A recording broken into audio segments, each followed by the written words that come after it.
Okay, so once again, good morning. So if you have, as I mentioned earlier, our class is recorded. So if you have some data privacy issues, you are not obliged naman to turn on your video camera. Okay, so our topic for today is an important one, no? Because all of us are looking forward with this, no?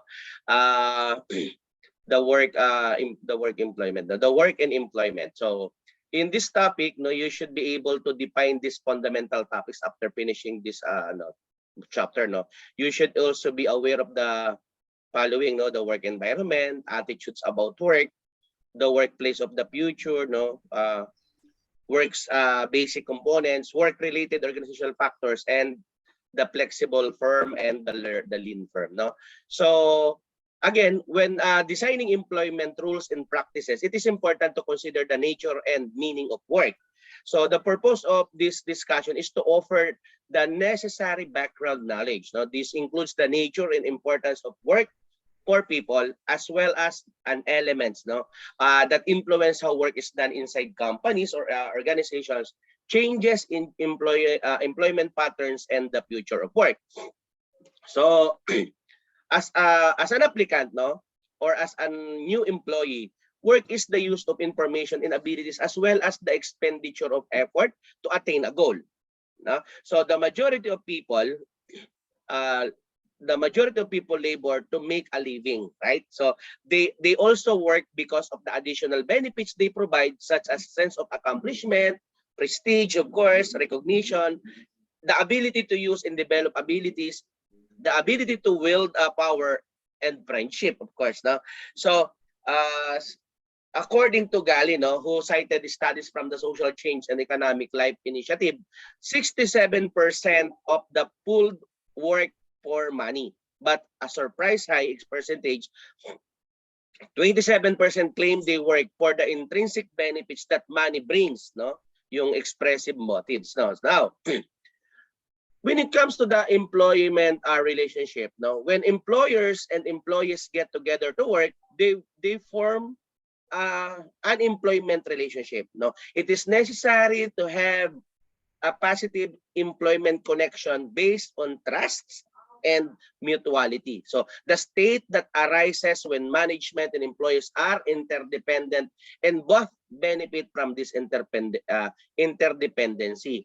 There are certain cases now, especially in a private company, no, unlike sa public iba eh. Sa private, even you are not qualified, no, do sa position. I mean, when it comes to educational qualification, experience, pero andun yung trust, no? May mga ganung organizations eh, mas preferred nila yung trust kaysa dun sa qualifications ng isang i-hire nila, no? So, a foundation for employment and employee relationship policies, no, including the formation of a climate of mutual trust can be found in such a relationship, no? Trust daw talaga sa relationship, no? Much of what organizations must be aware of when establishing and implementing human resource management in employee relation processes, policies, and procedures is governed by it, no? So this should be evaluated in terms of how they will or will not help to the development or productive and satisfying relationship between all parties, no, involved. Okay, so organizations are made up of employers and employees who have a relationship with one another. So this is the employment relationship which is legally expressed by the contract of employment, no, which Robbery, no, considered to be its cornerstone, no, yung contract of employment. In legal terms, an employee is someone who works for a company or organizations that has the final authority to instruct them what to do. So there is an employee rights, of course, no? In other country, it defines an employee as someone who works under, no, a contract of employment with the implicit assumptions that the employer being the other party to the contract. No, this is referred to as the pay-work bargain. No? Procedure agreements and work regulations can also be used to formalize the employee-employer relationship. However, the employment relationship is an ongoing and informal process that occurs whenever an employer interacts with a worker and vice versa. So the psychological contract, which conveys certain assumptions and expectations about what managers and employees have to offer and are ready to provide, is the bedrock of the employment relationship. No? Because the employment relationship begins with an employee agreeing to contribute expertise and effort to the employer in exchange for a payment of or wage. No? So the pay work contract. No? So the partnership is predicative on a legal contract at first. Diba? Hindi ka naman mag-i-start ng trabaho kung wala kang kontrata. No? And this might be a written contract, but the lack of one does not rule out the possibility of a contractual connection. No? Certain implicit legal rights and obligations exist between employers and employees. And the employers' responsibilities include paying compensation or wages, providing a safe workplace, acting in a good faith toward the employee, and not acting in a way that jeopardize the employment relationship's trust and confidence. Because obedience, competency, honesty, and loyalty are some of the employee's responsibility. Take note of it. Because the employment connection exists at many levels within the organizations. No? Because management to all employees, and managers to specific employees and their representatives or groups of people. Processes like communications and consultation, as well as the management style prevailing through the firm or adopted by specific managers, will have an impact on the relationship's operation. A key thing to understand regarding the employment relationship is that unless the contractual terms have been determined by collective negotiation, the employer has the power to dictate the contractual conditions. Ganun po kapag nag-a-apply tayo. No? Individuals have little flexibility in the terms of the contract placed on them by employers, especially when they are in a high demand. No? Let's say this time, no, pandemic. So if you are a nursing graduate, no, tapos some agencies, hospitals looking for a nurse, so medyo mataas ang demand, no? So again, employers who want to control obedient and high-performing employees and employee who want to protect their rights, no, a pair days pay for a pair days labor, invariably have conflicts of interest. No? Now, when it comes to psychological contract, no, the psychological contract is the foundation of a working relationship. So the psychological contract is defined along with its significance and how it is changing. So a psychological contract is unwritten. Kanina, di ba, legal, so written yon.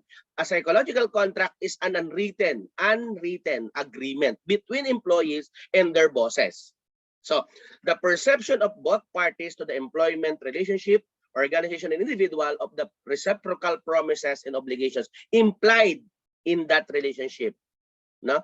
A psychological contract is a system of beliefs that encompasses the actions of employees believe are expected to them and the response they expect in return from their employer, as well as the actions employers believe are expected of them and the response they expect in return from their employees. Individuals' views about commitments made, acknowledged, and depended on between themselves and others are referred to as a psychological contracts. So in the case of organization, these parties can include an employee, client, manager, and other entire organization, because psychological contracts represent how people interpret promises and commitments, both parties in the same employment relationship. No, can have differing perspective on specific terms, because the ideal employment contract would spell out both the employees and the employer's responsibility. However, typical contracts are insufficient due to bounded rationality, which restrict individual information seeking and a changing organizational context, which makes it hard to describe all criteria upfront. No? But the employee and the employer must fill in the spaces. Assumption, expectation, promises, and mutual obligations are all part of the psychological contract. Again, assumption, expectation, promises, and mutual obligations. It shapes and governs behavior of forming attitudes and emotion. There is an unspoken psychological agreement. It is also dynamic, evolving over time as employee gain experience, where condition change and expectation are reevaluated. Ito yung mga hindi ka pa regular, nagkasakit ka, wala ka pang benefits, pero binibigyan ka ng management. Yan yung mga sinasabi natin na psychological contract. But I think the work and employment is a broad topic also. So I'll just want to give the floor to our presenter to give us more details about the topic. Okay, so let us all welcome our first presenter for this morning or for this day. Go ahead.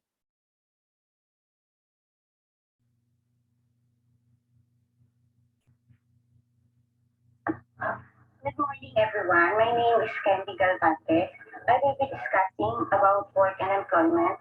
This topic comprises of its nature, theories, organizational factors, up to the first part of the employment relationship. The nature of work.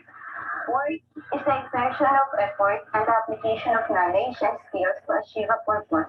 Most people work to earn a living, to make money, but they also work because of the other satisfaction it brings, such as doing something worthwhile, a sense of achievement, prestige, recognition, the opportunity to use and develop abilities, the scope to exercise power and companionship. Within organizations, the nature of the work carried out by individuals and what they feel about it are governed by the employment relationship and the psychological contract. Theories about work. The theories about work consist of labor process theory, agency theory, and exchange theory. The concept of the pluralist and unitarist frame of reference is also considered. Labor process theory was originally formulated by Karl Marx, translated in 1976. His thesis was that surplus is appropriated from labor by paying it less than the value it adds to the labor process. Capitalists therefore design the labor process to secure the extraction of surplus value. The human capacity to produce is subordinated to the exploitative demands of the capitalist, which is an alien power confronting the worker who becomes a crippled by furthering his skill as if in a forcing house through the suppression of a whole world of productive drives and inclination. Marx believes that each individual owns his or her own labor. No man can or should own another man's body or his labor. Profit belongs to the laborer, not the capitalist, who controls the means of production.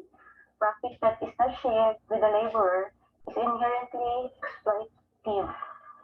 Communism claims to transfer the ownership of the means of production to the state so that the profits of labor can be shared with the laborers.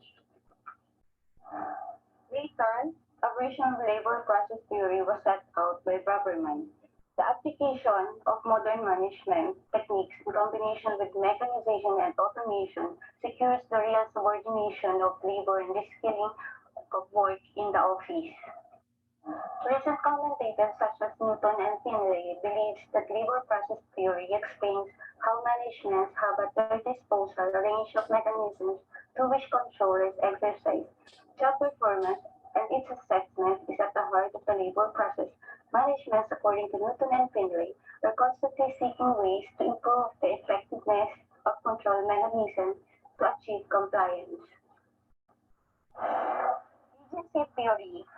Agency or principal agent theory indicates that principals have to develop ways of monitoring and controlling the activities of their agents. Agency theory suggests that principals may have problems in ensuring the agents do what they are told.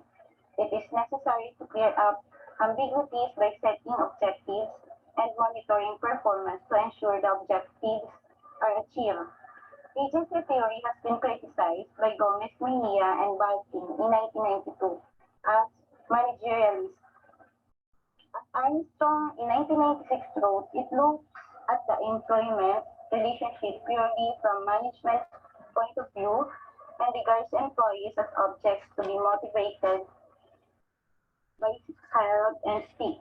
It is a dismal theory which suggests that people cannot be trusted. Examples of agency theory are like government versus masses, employer versus employees, owners versus management. Number three, exchange theory sets out to explain organizational behavior in terms of the rewards and costs incurred in the interaction between employers and employees. Social exchange theory is an economic theory. We form a relationship if it was rewarding. We attempt to maximize our rewards and minimize our cost. The rewards minus the cost equals the outcome. We commit to the relationship if the outcome is profitable.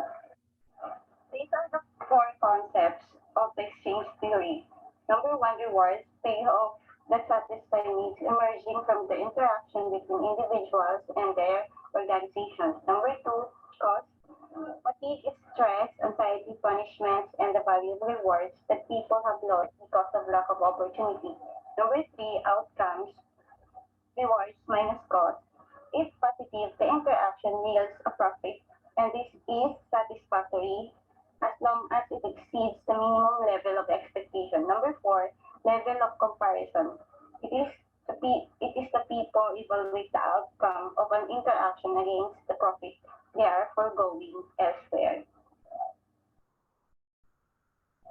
Unitary and pluralist frames of reference.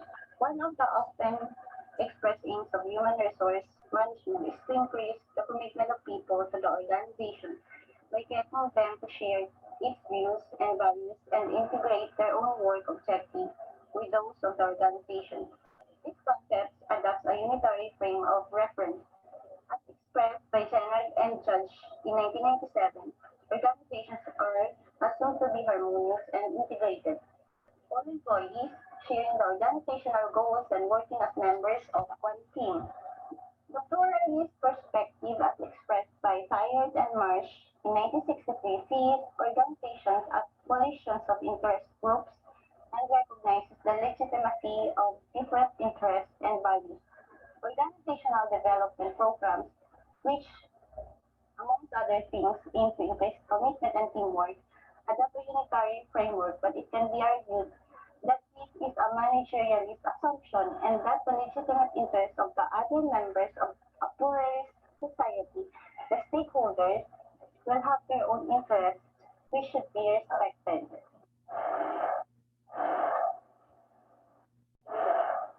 Organizational factors affecting work. The nature of work changes as organizations change in response to new demands and environmental pressures. Three of the most important factors that are the lean organization, the change role of the process worker, and the flexible firm. The lean organization. The term lean production was popularized by Womack and Jones in 1970 in the machine that changed the world. But the drive for leaner methods of working was confined initially to the car industry. In the classic case of Toyota, one of the pioneers of lean production, or more loosely, world-class manufacturing, seven forms of waste were identified, which had to be eliminated. These were overproduction, making, transporting, overprocessing, inventories moving, and making defective parts of products. Lean production aims to add value by minimizing waste in terms of materials, time, space, and people. Production systems associated with leanness include just-in-time, supply chain management, material, resources planning, and zero defects. Right, first time. Business process reengineering programs often accompany drives for leaner methods of working and totally quality management approaches are used to support drives for greater levels of customer satisfaction and service. Lean means creating more value for customers with fewer resources. The concept of leanness has since been extended to non-manufacturing organizations. This can often be number-driven and is implemented by means of a reduction in headcounts and reduction in number of levels of management and supervision, the layering. Teams select from a menu the methods that meet their particular business needs.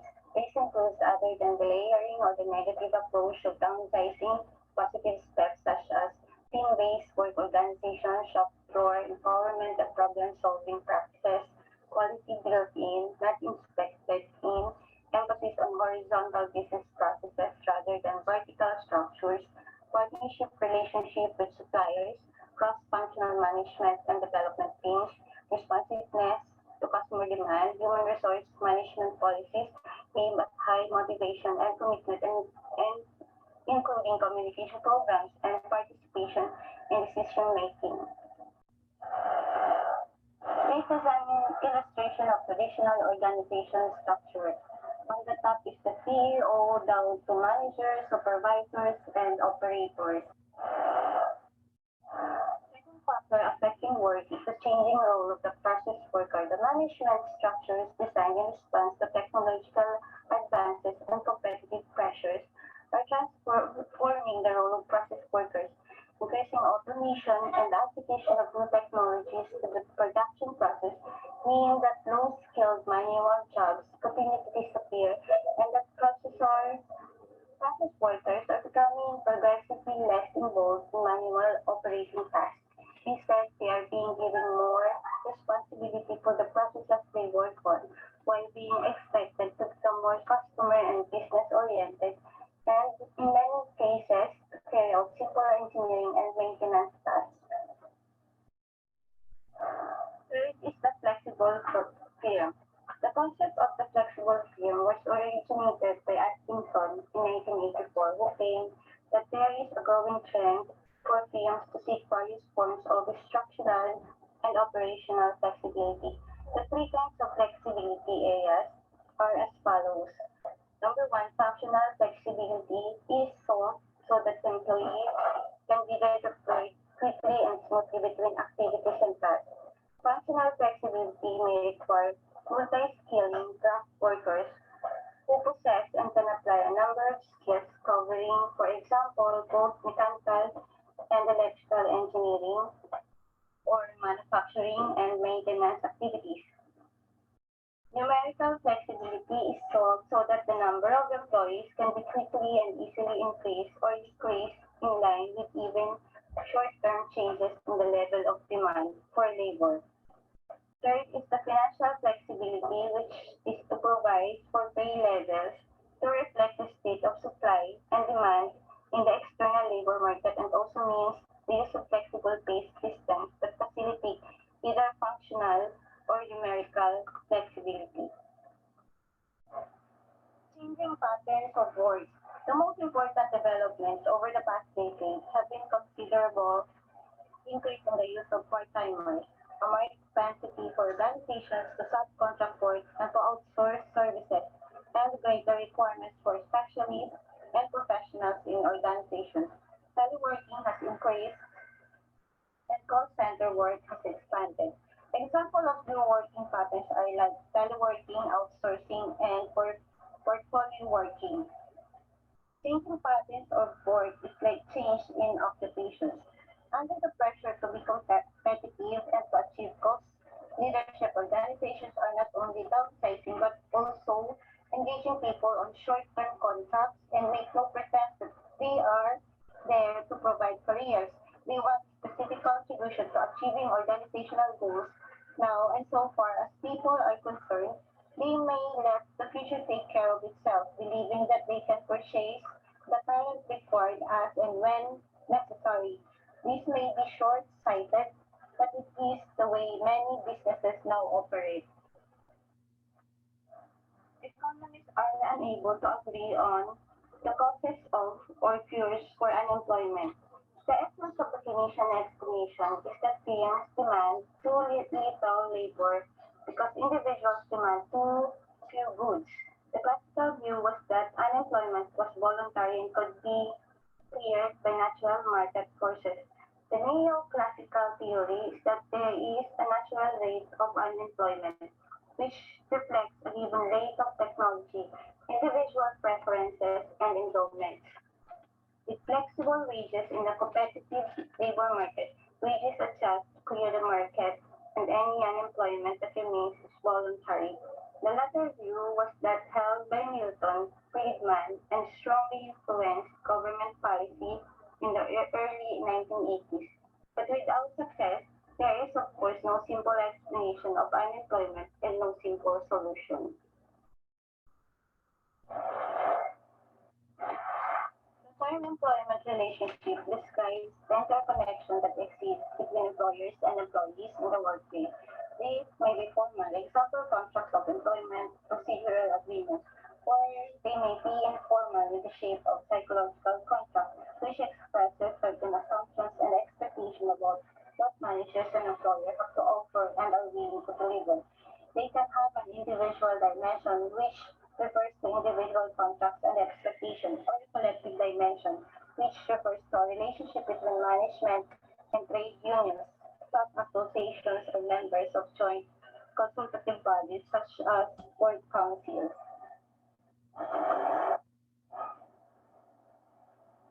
The parties are managers, employees, and employee representatives. The substance incorporates the job rewards and careers of individuals and the communications and culture of the organizations as it affects them. It can also include collective agreements and joint employer relations machinery.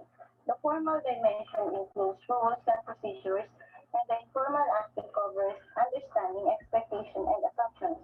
Finally, the employment relationship exists at different levels in organizations. The operation of the relationship will also be affected by processes such as communications and consultation, and by the management style prevailing throughout the organization or adopted by individual managers. This is an illustration of the dimensions of the employment relationship as described by Kessler and Stanley in 1996.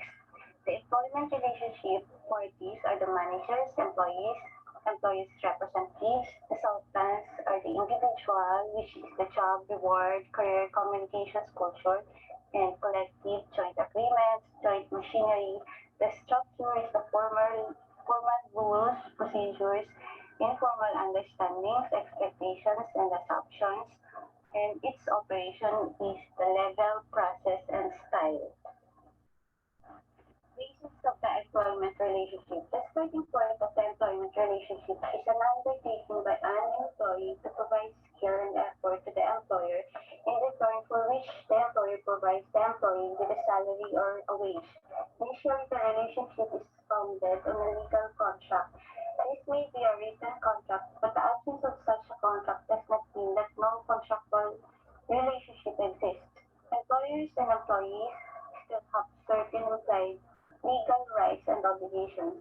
The employee's obligations include the duty to pay salary or wages, to provide a safe workplace, to act in good faith towards the employee, and not to act in such a way as to undermine the trust and confidence of the employment relationship.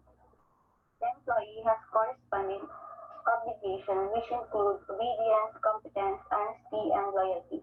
An important factor to remember about the employment relationship is that generally it is the employer who has the power to dictate the contractual terms unless they have been fixed by collective bargaining. Individuals, except when they are much in demand, have little scope to vary the terms of the contract imposed upon them by employers. Defining the employment relationship. The two types of contract defining the employment relationship have been distinguished by McNeil in 1985 and Russo and Wade Benzoni in 1994. Transactional contracts have well-described terms of exchange, which are usually expressed financially. They are of limited duration with specified performance requirements.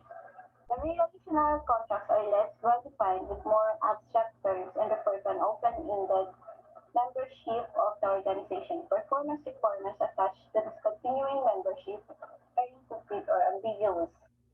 However, the employment relationships can also be expressed in terms of psychological contract, which, according to Guzzo and Newman in 1994, has both transactional and relational qualities. The concept of a psychological contract expresses the view that at its most basic level, the employment relationship consists of a unique combination of beliefs held by an individual and his or her employer about what they expect of one another.